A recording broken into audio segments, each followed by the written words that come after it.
कि गोकोटि दानम ग्रहेषु काशी प्रयाग गंग युक्त कल्पवासः यज्ञायुतं मेरु स्वर्णं दानम् गोविंद नामना तदाप्ति तुल्यम्। करोड़ों जो गौओं के दान करने का फल होता है, हजारों बार काशी प्रयाग आप जाएं, गंगा स्नान करने जाएं, हजारों अश्वमेध और वाजपेय जो यज्ञ का फल होता है वो श्रीमद् भागवत कथा को श्रवण करने का फल होता है। ये है श्रीमद् भागवत कथा। मैं नहीं कह रहा हूं, मैंने आपको व्याख्या समेत की कि गोकोटि दानम ग्रहेषु काशी प्रयाग गंग युक्त कल्पवासः।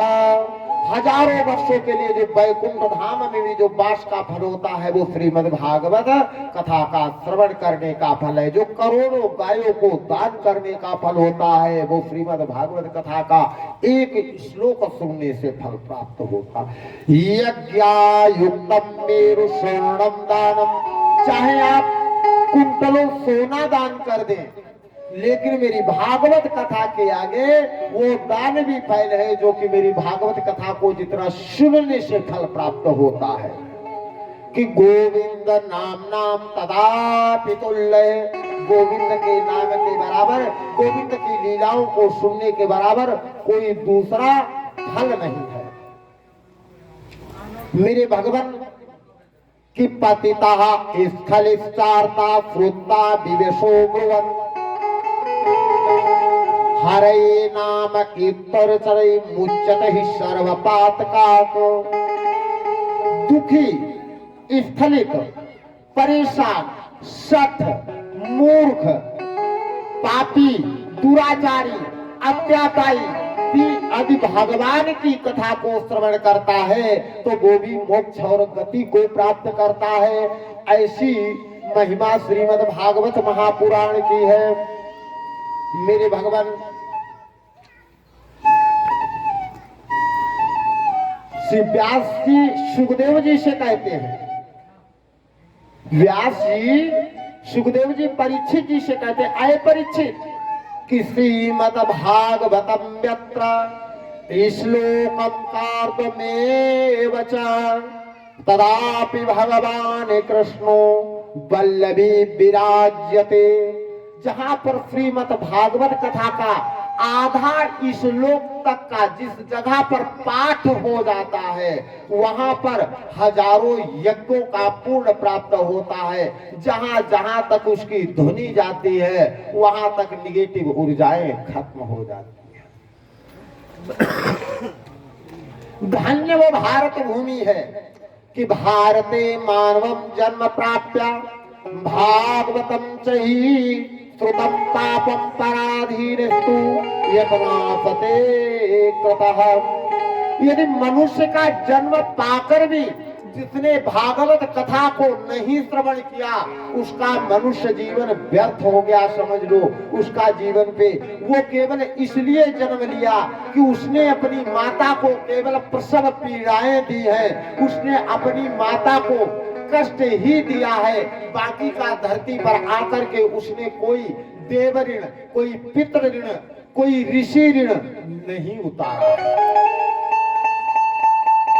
शास्त्र कहता है कि नाम संकीर्तनम यस्य सर्व पाप प्रणाशनम प्रणामो दुख शमनस्तम नमामि हरिं पदम। आप अगर कुछ नहीं करते हैं तो केवल गोविंद के नाम का जाप प्रारंभ करें, गोविंद के नाम का अनुष्ठान करें।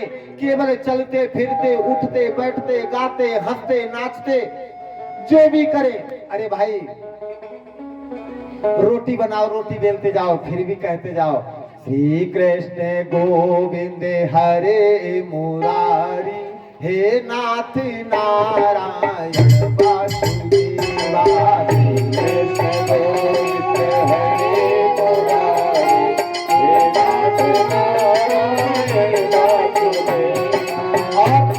कपड़े धो तब भी कहो हे नाथ नारायण वासुदेवा, हे नाथ नारायण वासुदेवा, हे नाथ नारायण वासुदेवा, हे नाथ नारायण वासुदेवा। भोजन करो तब भी कहो श्री कृष्ण गोविंद हरे मुरारी, हे नाथ नारायण वासुदेवा,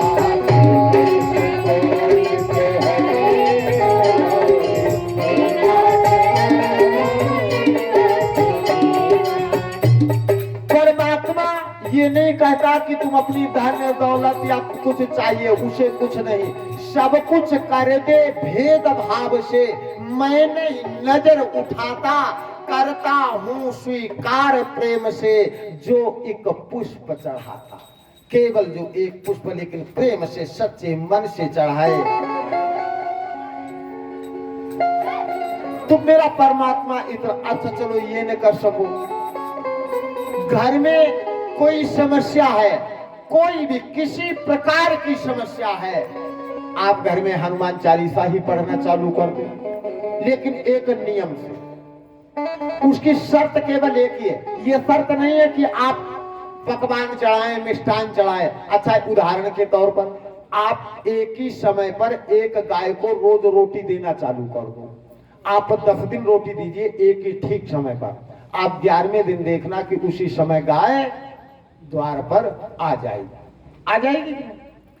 अब पूजा पाठ अपनी साधना का यदि फल आप प्राप्त करना चाहते हो, ये नहीं एक दिन जल्दी उठेगा तो सवेरे 4 बजे नहाई डालो, दूसरे दिन सोच नींद आ रही है तो 10 बजे उठे धो करके महाराज, तीसरे दिन 12 बजे, चौथे दिन के आज तो शरीर थका हुआ, आज भगवान तुम भी बैठे रहो, आज करेंगे नहीं।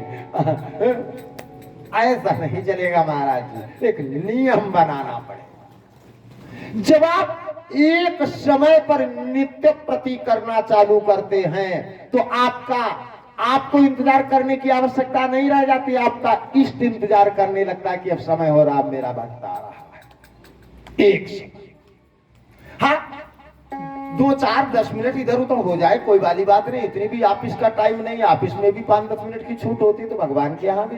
लेकिन ये नहीं कि एक दिन नींद ना आए 3 बजे नहा लो, दूसरे दिन नींद आ जाए तो 12 बजे नहाओ।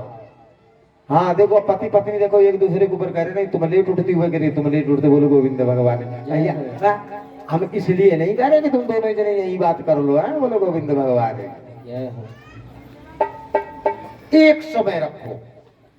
और हनुमान चालीसा, कोई दुनिया की मुसीबत है, अगर शरीर में कोई ऐसा रोग हो जाए और हम डॉक्टरों से एक्सरा, अल्ट्रासाउंड और क्या क्या कराते, कि कमर दर्द, कहीं पीठ दर्द, कहीं गोटू दर्द, ये दर्द वो दर्द, रोज दवाई।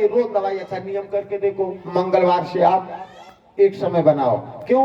हनुमान जी डॉक्टरों के डॉक्टर हैं, सभी लोग बोलेंगे कि नासई रोग मिटे सब पीरा, रोग मिटे सब पीरा, नासई रोग मिटे सब पीरा, मिटे सब पीरा, जो सुमिरे हनुमत बलबीरा,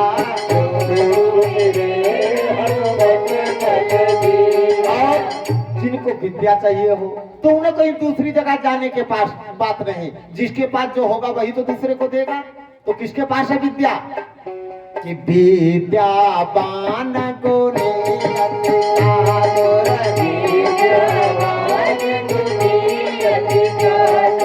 राम काज करिबे को आतुर,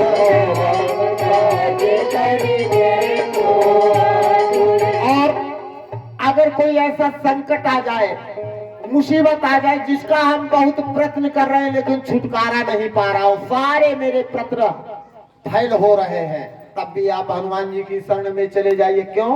संकट ते हनुमान छुड़ावे, संकट ते हनुमान छुड़ावे, संकट ते हनुमान छुड़ावे,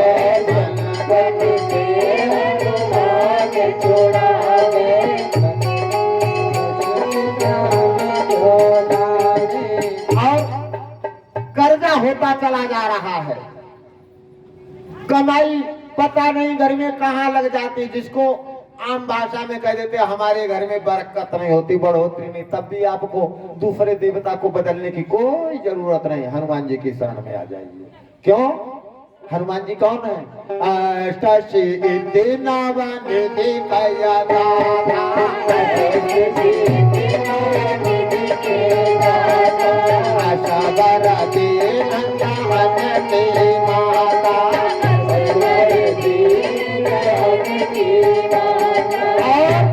अपनी भक्ति में चाहते कि हमारी भक्ति चमक जाए, प्रभु के दर्शन हो जाए। भाई भक्ति की भी तो बहुत लोगों की इच्छा होती है, हमारी भक्ति खिल जाए है भगवान, तो भी हनुमान जी की शरण में जाओ। कहो तो हम चाहते तो भगवान को है, फिर हम हनुमान जी की शरण में क्यों जाएं? इसलिए कि भैया द्वार पर अगर कोई रखवाला है तो जब तक वो इजाजत नहीं देगा तब तक आप अंदर नहीं जा सकते। और हनुमान जी कौन है? कि राम दुआरे तुम रखवारे, राम दुआरे तुम रखवारे, हो तनया जहाँ बिनु पैसारे, हो तनया बिनु पैसारे। अगर कोई निगेटिव ऊर्जाओं ने घेर रखा, जिनको आम भाषा में भूत प्रेत किया कराया जादू मंत्र बोल देते हैं, अगर आपको मन में शंका हो गई कि हमारे घर पे कुछ है और इसलिए नहीं, तब भी आप हनुमान जी की ही शरण में जाइए। क्यों महाराज जी? बाबा ने लिखा है कि भूत पिशाच निकट नहीं आवे, भूत पिशाच निकट नहीं आवे, महावीर जब नाम सुनावे, महावीर जब नाम सुनावे। और महाराज जी शरीर कमजोर होता चला जा रहा है, वृद्धावस्था आ रही है, तो रसायन, ऐसा आयुर्वेद ग्रंथों का मानना है कि रसायन खाने से व्यक्ति तंदुरुस्त रहता, स्वस्थ रहता है। तो भी हनुमान जी की शरण में जाओ अगर तंदुरुस्त रहना चाहते हो पहले ही से, मतलब न कोई रोग हो, न कोई बीमारी हो, न कोई परेशानी हो, तो भी हनुमान जी की शरण में। क्यों? कि राम रसायन तुम्हारे पास, राम रसायन तुम्हारे पास, सदा रहो रघुपति के दासा, सदा रहो रघुपति के दासा। और महाराज अगर संकट नहीं दूर हो पा रहा है तो कभी कातर भाव में मेरे प्रभु बड़े दयालु हैं, उनके चरणों का ध्यान करते हुए हनुमान जी से तुम कह दो और विश्वास रखना हनुमान जी अवश्य सुनेंगे। और हनुमान चालीसा में मिल जाएगा, थोड़ा सा भाव बदला हुआ है कि कौन सुसंकट मोर गरीब को जो तुम देगी हरो